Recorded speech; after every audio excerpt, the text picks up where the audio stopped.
Quixel Megascans are for free for everyone, and it looks like now we can actually use them in Blender. I mean, you always could, but technically with the license you shouldn't have. But anyway, now you can. Now, for those of you who don't know what Megascans is, it's some fully sick Megascans. I think the company was bought out by Unreal Engine a couple of years ago, but let's have a look at some of these assets that you can use. Beautiful. Yes, I own this. I know that. Download. Sure. Make sure you do check this yourself, though. And then we can, oh my goodness, 7 gig. I think I might just go the high quality and we'll just give it a sec to download. Now it's downloaded as zip. Obviously no surprise there. Let's just extract all that puppy. There we go. And now if we actually look at the state, they're all individual objects. So a bit of work for all this. So jumping into Blender, there is no import add-on just yet, but don't you worry, when I find out, I'll let you know. So yeah, like and subscribe. So starting off, file, import, FBX, go to the location. Let's click on this. This kind of sucks that there's no description of what the actual piece is, but I don't know, variation 1, B, C, D, E, and F, and G.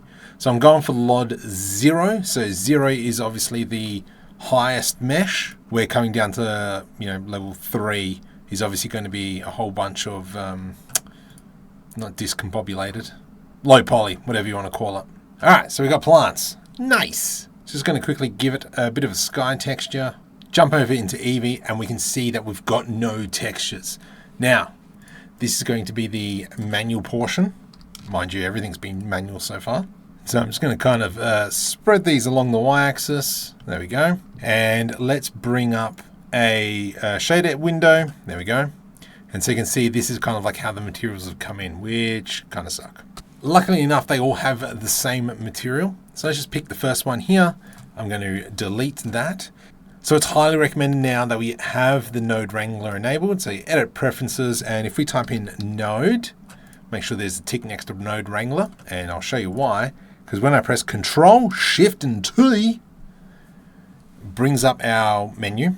This is where we can come in and select our textures. So we want ambient inclusion, the base color. Let's go, we can go probably displacement, glossy, normal, opacity, roughness, specular, get rid of glossy. Translucent, technically we could probably use the opacity, but let's have a look, see what happens. Nice, nice. So let's just quickly throw in the ground plane.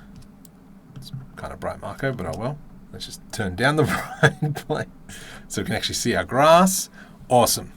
Now these are all the same material. So if we select everything, select the material we just created last, and we can go down here, copy material to selected. Oops, missed one, missed 3. Copy material to selected.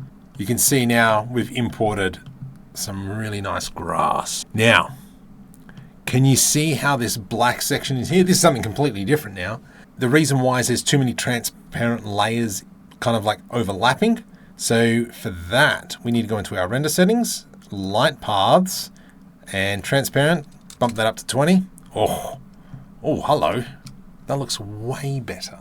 But anyway, it's for free. Limited time only.